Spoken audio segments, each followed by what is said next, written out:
All right, well, thanks everyone for joining us for another episode of Tales and Tackle, Vancouver Island. Today I am pleased to be joined by Sawyer Nottleman, one of the recent winners of the Small Craft event, season opener on Elk and Beaver Lake this last weekend.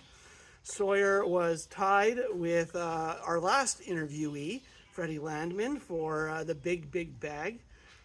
Difference being, though, Sawyer had all his fish caught before noon because boy's got a job to get to, and had to get it done. So tell us about the day there, Sawyer.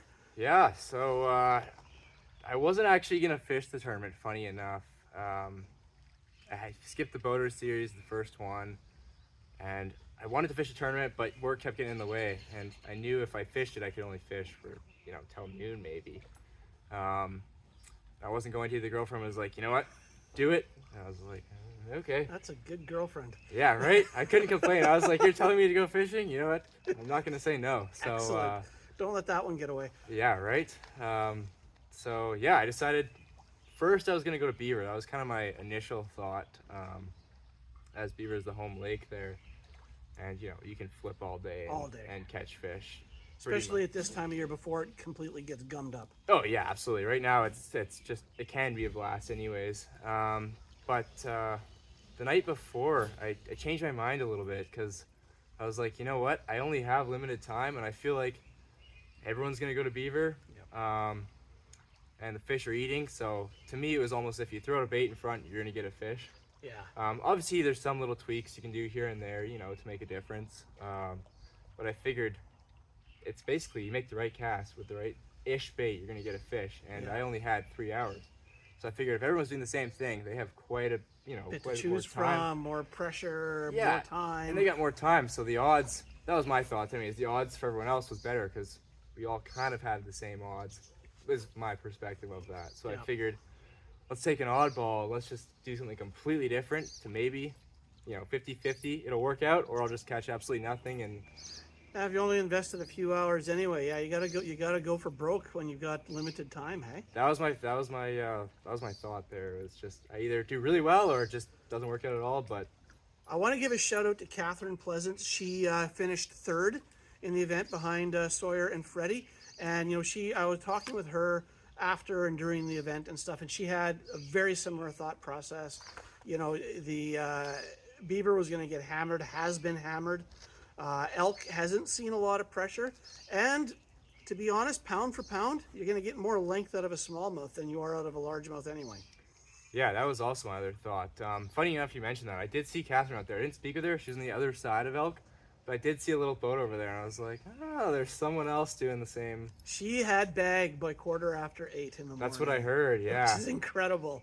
Yeah, that's insane. And that's the thing, is Beaver's awesome. Don't get me wrong, but Elk Lakes, they're connected. They're the same fishery. Yeah. And there's just as many largemouth in Elk as there is Beaver. Up until catching my personal best about a week or so ago, my personal best largemouth had been out of Elk on the north side, on virtually the same bait actually that I caught it on last week. Yeah, there you go. Yes, mine's still out of Elk Yeah. To this day, and I've caught lots of good fish out of Beaver. But a lot of time those big fish, when they go up to spawn, they don't want to move really far. The younger ones will go way back into a pocket, but a lot of times the big fish from their winter hole to their spawning hole is very short distance. Fishing a lake with a dam, it's right there. So for me, Elk is they just come up for a few days and drop down. So did you find them on beds? I found the odd male on a bed, Okay. but it didn't look like most of them were. So not and I'm assuming that those beds are ready, but not used yet. Yeah, by the correct. females. And the thing is, this year the water's horrible, so I couldn't see the beds. It was kind of just like, oh, that looks like a hole that, when you could get in there and get a little male. But the majority of my fish, they came in a little bit deeper water. And that was kind of my goal. I wanted to try and find a big school of smallmouth, because if you get on a big school of smallmouth, you can catch 30 fish in 20 minutes. Yeah. It's just every cast, and that was kind of my goal. So the morning was slow for me. I kind of paddled out to the area I wanted to fish. I was the only one that launched that I saw there. And I paddled out, and I fished a few spots, no bites. I think I got one largie up shallow. Okay. Made it to my spot offshore that I wanted to fish, and in the kayak, you get blown around pretty good, and the wind got pretty strong, and I was struggling. So I moved in a little bit. Luckily, I think as the water warmed up, the fish did a little bit as well. So I started fishing a weed line, and my go-to was this spinnerbait here. It's a Colorado and a willow leaf combined, and a little bit of gold and white.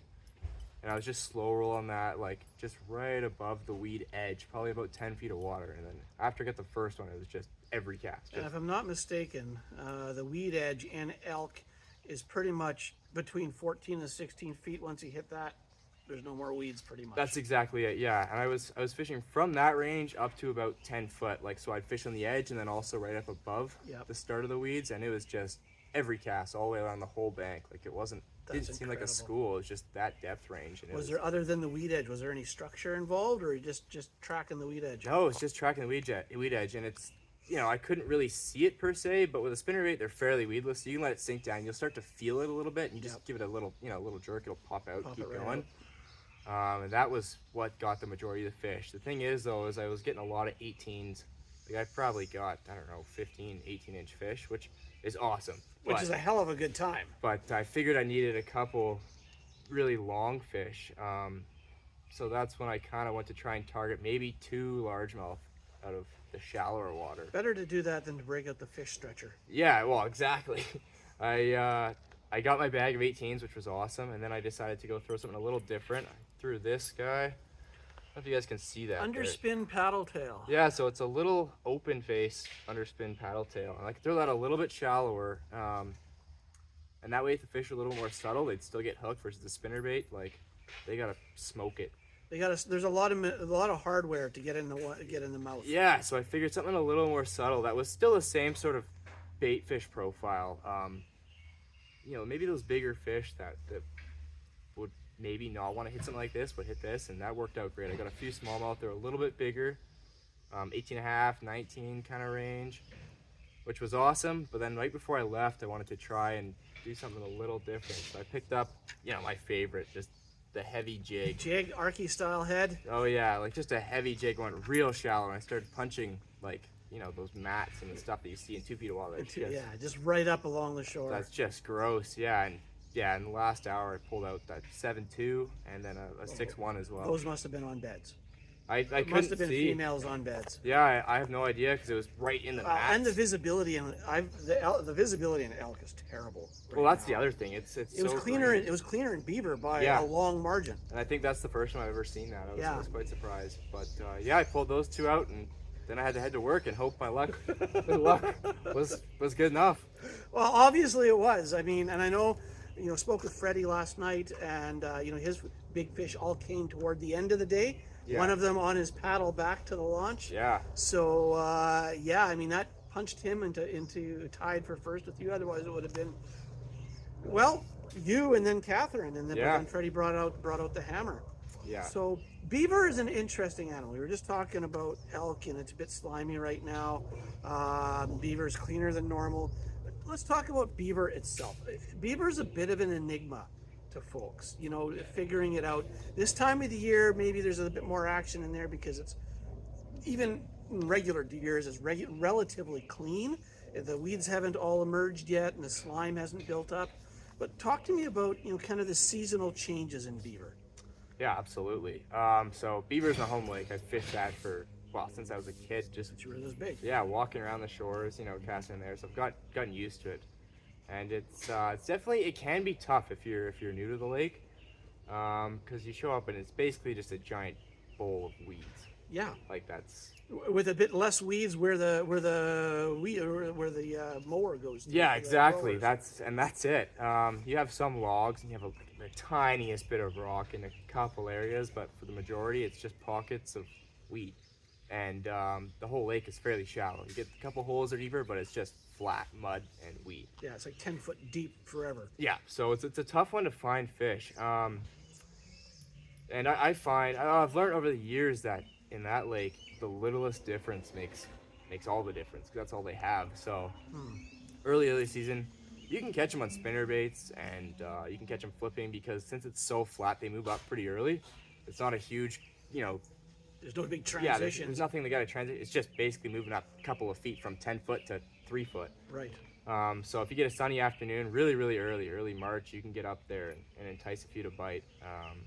around the edges of the overhanging trees, weed edges. Exactly, up yeah. shallower. So I'll try and find an area, like even a longer pocket in that season. So that way it heats up a little quicker. Yep. And somewhere there's rock, because rock holds heat and wood holds heat. So they'll be like... North Shore, rock, wood, wherever you can Exactly, find and they'll be tight to it. So it's all about your cast. Like if you cast a couple feet off, they're cold and they won't go out and eat it. But if you get right on it, Yeah. you usually get them. it. Like Drop it on the log and have it fall off the side. yeah, oh yeah, absolutely. And that's kind of early season. Later on, like around now, it's just packed with fish, but also with fishermen, so it can get a little bit tough. Yeah.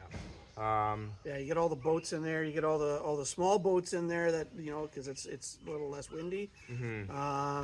It's a good time in there too. It's calm. It's warmer. Yeah. It's fun, and so you can have a great day out there and you can catch lots of fish, but you can also have a pretty tough day. And I find it's just the littlest differences, like I was mentioning, that makes your day completely different. If I'm fishing a day that's really tough, like I'll throw something, a lot of people throw the jigs, like I was mentioning, just right on the edges of the cover, and they'll just do that all day long, which can be great. So I did the other day and it was awesome. But when it's really tough, I pick up something a little heavier, like a 1 ounce tungsten, ounce and a quarter. Like and in Texas?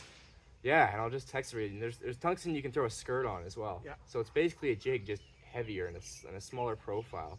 Those are the weights with the bit of an appendage that comes Exactly. off the back. Yeah. So it's basically a jig profile, except now I can get it in there a little further. You're right, because it just jams right through. Yeah, exactly. So when everyone's throwing jigs on the outside, I'll get in there 2-3 feet, and the fish have just moved back just that 2 foot, and they don't want to dart out to eat. So if you land on them once again, then Drop it on their heads and piss them off. makes all the difference. You'll pull out a ton of fish out of an area you've just seen 4 or 5 boats fish by, because they're not getting in there far enough. And the sun makes a huge difference in that lake too. But It really concentrates the fish. it does, and when it's really sunny, I find they will go back a little further because they like being in that shade line once the water's warm, like it is now. And there's fewer weeds because they're not getting the sun. Exactly, yeah. So it's not as thick. Even though it looks thick on the surface, once you're in there, it's basically just an open hole. They can swim around through the bushes and the trees and stuff. Yeah. And when it's a little shadier day, which funny enough, it's when you see a lot of fishermen aren't out there. That's when they'll move out to the edges a little more. So And you can start picking them off with the edges of the overhanging bushes. Yeah, exactly. And that's Yeah. when you can start throwing your swim baits and all that sort of stuff and do really well. So as we move out of spring, we're in spawn right now to varying degrees, of course. Individual fish are different. As we get into the summer and as the weed load in Beaver increases, I know my instinct is to not even bother going in there. Yeah. And just fish an elk. Yeah. It's the PETA factor, the pain in the ass factor. It is. Do you find, like, is there a reason to go? Can you catch them in there in the dead of summer? Oh, absolutely you can. Absolutely. And that's one of my favorite seasons to fish it, actually, because like he was saying, it's so weeded out. A lot of people don't want to go in there because it's tough to fish. It's true. And so I'll go in there and there'll be 4 or 5 boats on elk now. And you'll be the only boat in there, and sometimes you'll be the only boat in there that's hit it that week or that month even, because there's nobody in there. Because of those reasons. Yeah, because it does suck. It's tough. Besides having a little kayak, if you have a boat, it is tough to get in there, but it's absolutely worth it. Yeah, I'll have to give that a go this year. Yeah, and I mean, like, you look at anything statistically, like what bass do, about a quarter of them stay shallow and the rest go deep after the spawn. But in beaver, there isn't really that deep aspect. And the oxygen gets so low in that deeper water. That one deep section in the main body. Yeah, of the beaver there. Most of the fish do stay shallow. You just got to find them now. Yeah, whenever I come into Beaver, I make a point of doing a couple of tracks around that bowl just to see if there's any fish hanging out on the drop. I have yet to see anything other than what's obviously a trout in there, or a carp or something. And it can be tough. Sometimes late summer you will see fish on that drop. I've done really well on it. Like along the weed edge? Yeah, where it drops to that 15-foot mark, and there's only one small area that's like that. Yeah. And it can be awesome. Early season too, like when it's 48, 50-degree water. Before they've really got into pre-spawn. Yeah, there's that big weed edge right out in the middle. It's basically a big bowl, and they just stack up. Along that. No, there's not a lot. Yeah, and I guess in the late summer, I mean, it's so choked with everything else. That's one of the open areas. Yeah, so that's the thing, is you'll know if there's fish there right away, and it's basically dependent on the oxygen. If there's oxygen that deep, there'll be fish there because that's the only real offshore structure. Yeah. And if there isn't, you're gonna go out there and you'll find no fish, and then you know to go shallow. And same thing. Then I pull out the punching rigs, and frogs are incredible. Get right up in there. I got a frog title Yeah, here tonight. and they eat, and they haven't seen a lure since the spring, so they're happy to All right, eat. now you're getting me excited, which Yeah. is good because I've been feeling that I have not given beaver its due consideration Yeah, on my evenings off. So. It's an absolute blast. It's just a lot of work to get in there, and is. that's the toughest part. Yeah, and I think the small boat. I mean, there's an advantage in being one of those low boats. You can, if you got the handle of skipping, your everything is low and purposed to get underneath. Yeah. A little harder, a little more skill to get those skips kind of twittering right underneath the overhang. Yeah, I think that matters right now as well a lot. I see, like I said, a lot of guys getting right on the edge, and if you can just take a couple of days to learn how to skip, it makes all the difference. Some baits are harder than others, but jigs and flipping rigs, like you can get them way up. See these guys they're skipping spinner baits Oh, way underneath, and I'm like, oh my god. That's tough. And I mean, you can do it, but with all the things hanging off, it just gets stuck up in there. Oh yeah, It's I've got a tackle shop purchase to go through. I've got to replace a whole bunch of gear, mostly spinner baits at this point. Yeah. So they're dangling like Christmas ornaments in the trees around Beaver right now. Yeah, absolutely. So speaking of Beaver, we've got Western Fishing League has got a couple more events coming up. So we've got the Boater Series, which is back on elk and beaver, following on the heels of the small craft. That's coming up on Sunday, May 18th. And then on the 25th, May 25th, is the next small craft, and that is on Langford Lake, which is, I really wish I could take my boat onto Langford because that is a hell of a lake to fish. There's some real monsters in there. There is. Any advice? I mean, we've talked about beaver. You've given some good juice for beaver. Any advice for the anglers looking at Langford? That's like almost a month away, so a lot can change between now and then. Yeah, I think it's really going to depend on the water temperature. The lakes around here, they're not that big, so if it gets warm for a week, it really warms up the water. And you can get a spawn that's only a week and a half, 2 weeks long, and they're all post-spawn for that. Or you can get some years where this spawn is like 2 months long because it goes up and down and up and down. With this weather, Yeah, feels like a quick one this year. I think it will be quick if it stays like this. I'm really hoping it gets cold, which sounds bad, but I'm really hoping it gets cold because it'll drop. The fish that are already up there spawning, they'll spawn. But the rest of them that are kind of still pre-spawn, they'll drop back a little bit. Or stay where they're at and just continue feeding until that water gets right for them. So I think it'll really depend on that. But either way, Langford Lake's awesome. There's only so much to fish there, so fish shallow and fish real shallow. Try as shallow as you can get, and you'll find out really quick if they're up on beds. And if not, drop back to that 10-foot range on the end of the docks, weed lines, and just fish something, a little bit more bait fish profile. Yeah. And yeah, I think that'll pull a lot of fish. That's awesome. Either pre-spawn or post-spawn. Excellent. Well, that is really good juice, Sawyer. Thank you for that. Yeah. And hey, thanks for your time this afternoon. We're just, by the way, so everybody knows, you can't tell by the scene behind us unless you fished here yourself. We are on Prospect Lake tonight, so after the interview, Sawyer and I are going to hit the water a little bit. Maybe I'll pull a short video and you can give us an instruction on how to flip properly. Yeah, there you go. I learned my first time flipping was ever on this lake. I love the lily pads on this lake. Yeah. And the clean water. Yeah. So, which is great. But once again, Tails and Tackle is brought to you by Black Label Craft Jerky. Come and get yours. We're going to be cracking this open tonight and eating a little bit to keep us going. So yeah, this is good. And again, thanks, Sawyer. Incredible. This has been awesome. Let's hit the water. All right. Absolutely. Awesome, buddy. Well, welcome back to Tails and Tackle, Vancouver Island. My name is Erick Pay. I am on Prospect Lake tonight with Sawyer.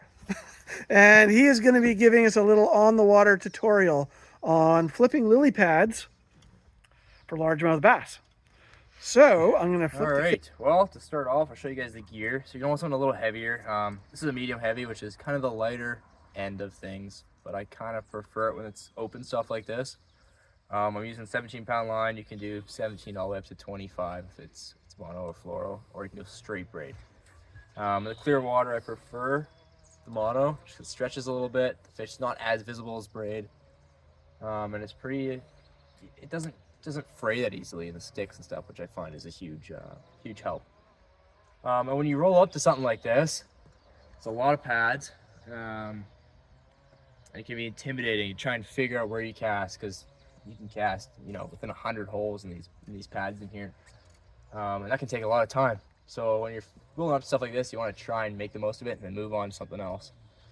So what I do is I'll roll up and I'll try and pick the spots that you think a fish would sit on. They like the stuff where they can ambush prey. So stuff like that post over there, they'll be right on that. These trees, try and find a pocket in there, or right in there. There's a hole there, and then near the other dock pilot on the other side. That's kind of my 4 or 5 spots that I would target.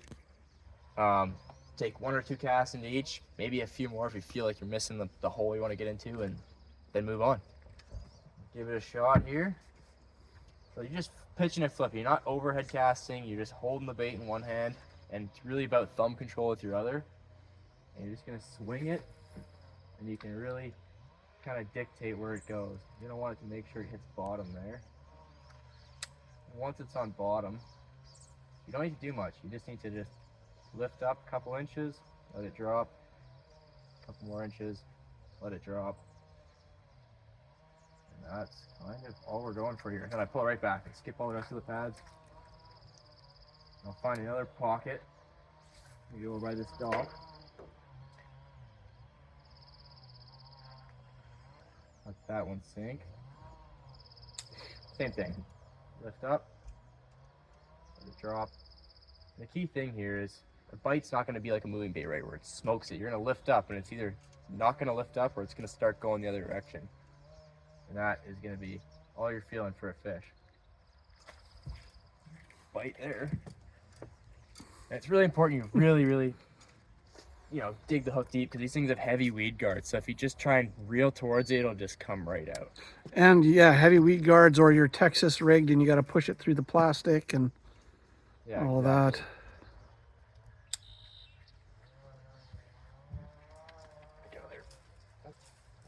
There we go. That's one of the reasons you want heavy lines. You're getting into this stuff, so you're gonna hook pads, sticks, whatever. If you're using that light stuff, you're just gonna be losing gear one after another. So it's very important to pick some really heavy stuff. It does take some practice. Miss there to get into these holes, and yeah, it just takes time. It's tough.